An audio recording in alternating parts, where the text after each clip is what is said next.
Hey guys, I hope all is well. This is what Essence Drain and Contagion looks like in an ideal scenario. The truth is, most gameplay with these two skills isn't gonna be this perfect, and oftentimes you're dealing with scattered groups of enemies that aren't always gonna link with each other to spread the contagion. This requires you to often contagion multiple groups and Essence Drain each one, which can definitely slow down your mapping. And another problem with this combo is that it requires a setup, even though the setup is as quick as pressing just one extra button. It's still not as competitive as instant damaging skills, especially in scenarios of Breach and Ritual. So welcome to Spark Essence Drain. I stumbled across this idea actually thanks to my friend MSS, a former professional Dota 2 player, because he actually league started as Stormweaver and ended up getting to like the top 2 Spark builds in the world, so shout out to him. And before I move on, please like, comment, and subscribe. Please give me some feedback and let me know what you think of the video. So Spark is awesome. It has a massive area that it can cover and it's instant damage that doesn't require the setup of Contagion. However, I will say Contagion definitely does more damage than Spark with this particular build, but to me Spark still felt faster because it didn't require setting up a combo. Other than that, Essence Drain is still a powerful single target ability. Mine is only on a 5 link and it performs very well for me. My build specializes in poison damage because the synergy works very well with my gear. My Essence Drain will do damage over time from its own effect, plus it will deal additional damage over time on top of that due to poison. And coupled with other gem setups, it's actually pretty decent single target that can take down pinnacle bosses without much difficulty. So just a disclaimer, don't get me wrong, this isn't going to one-shot bosses like other builds, but the build is definitely easy to start, easy to pick up and play, and doesn't require too much setup to get going. Also, I've included in the description a list of my personal map rankings, including a brief and general description of their layouts and their comparisons to Path of Exile 1 maps. So the thing with Demon Form is you're kinda on a timer to complete the map. You get a stack of Demon Form every second, which increases the damage you do, but also does percent life-based damage to you, increasing per stack. Because of that, ideally you want to finish the map without having to reset your stacks, because then you'd have to wait for your damage to ramp up again. I currently have about 240 life regen and about 250 life, so I don't start losing life until I'm at about 180-ish stacks, which is about 3 minutes. I use a very low level life flask to replenish my life very slowly, which lets me last longer, and I end up being able to maintain about 200 to 240 stacks pretty reliably before the degen forces me to reset. So honestly, it's not that bad, and obviously special encounters like Breach, Ritual, and Expedition that causes you to stay in one area of the map a little longer, or bad maps or long maps will reduce your clear speed and you may end up having to reset once, but I really have to reset more than once. The build is good at mapping because of Spark, which is also good at clearing Delirium, Ritual, Breach, and Expedition encounters, and it's also good at bossing with Essence Drain with the help of a good Dark Effigy setup and Despair on Blasphemy. I've done tons of Citadels and farmed tons of fragments. It's also very safe because the demon's dash is unlike any other in creating space and also closing the gap between you and your enemies. Grim Feast just doubles your energy shield, which gives you tons of damage mitigation. I'm on about 4.5 to 5k ES, which doubles to 9 to 10k, and I survive pretty comfortably, not needing too much more than that. Not to mention your trusty Hellhound companion that will eat 20% of all damage coming your way before it gets to you. And you can easily farm Sanctums and Ultimatums, but truth be told, you absolutely do not need to max out your Ascendencies. You only really just need your Demon Form, and once you get to higher mapping and bossing, you're going to want your trusty companion Hellhound buddy. So you only need to ascend twice, which is not something most other builds can say. Alrighty, so let's talk about gem setups. First up is Spark, linked to Inspiration for reduced mana cost, so we can spam it. Acceleration to speed up projectiles, which increases our clear speed. Arcane Tempo for faster casting, and Lightning Pen for damage. Next is Essence Drain, linked to Swift Affliction-Bursting, Plague-Comborbitiy, and Minion Pact, pretty much all damage support. Then for my Dark Effigy setup, all you really need is Withering Touch and Ironwood to apply Wither and to keep your totem up for longer. It does require you to have a tiny bit extra strength, which does increase your max life. It's not ideal, but I think it's worth it for what the totem can provide you. Then I just have Font of Mana on there as well, just as a backup form of mana regen. For my curse, I have Blasphemy with conductivity, Heightened Curse for more curse effects, and Magnified Effect so that Blasphemy has a bigger radius around me. One important thing to note is for bossing, I will swap conductivity with despair, and I have temporal chains in my inventory if I truly feel unsafe. On my Hellhound, I have Elemental Army, Meat Shield, Last Gasp,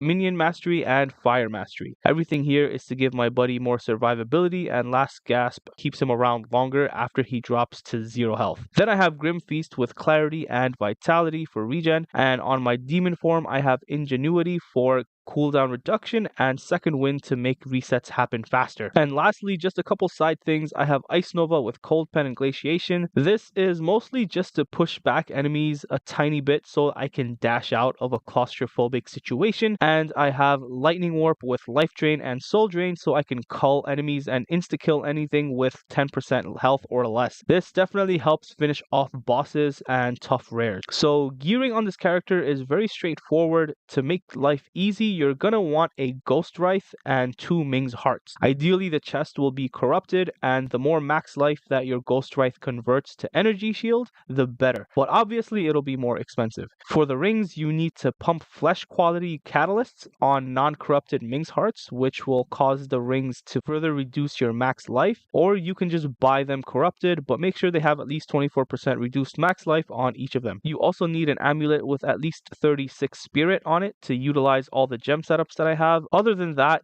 for the rest of your gear, you want to prioritize life regen first and foremost, then resistances, then energy shield, then max mana and mana regen. If you really want to drop some money, then you should also include rarity in your gear as well, and extra charm slots on your belt. And lastly, for runes, I just make sure my resistances are filled out, then I put rebirth runes on whatever is left open for that percent life regen. For your skill tree, while leveling, you're going to want to get as much spell damage anywhere you can, because you're not going to start the game with demon form, so that's how you're going to compensate until you can get demon form. Once you have demon form and gear that reduces your max life and increases life regen, I'd remove all the spell damage nodes to further progress other parts of the tree. And on the tree, I primarily focus on energy shield nodes, max mana, max regen, reduced mana cost, poison, and I got all nearby jewel sockets along the way and socket them with jewels that give at least 13 to 15% increased life regen. And lastly, I have Resilient Soul anointed on my amulet to get that massive 20% increased life regen. One last thing to note is that your character will naturally gain max HP the higher level you get.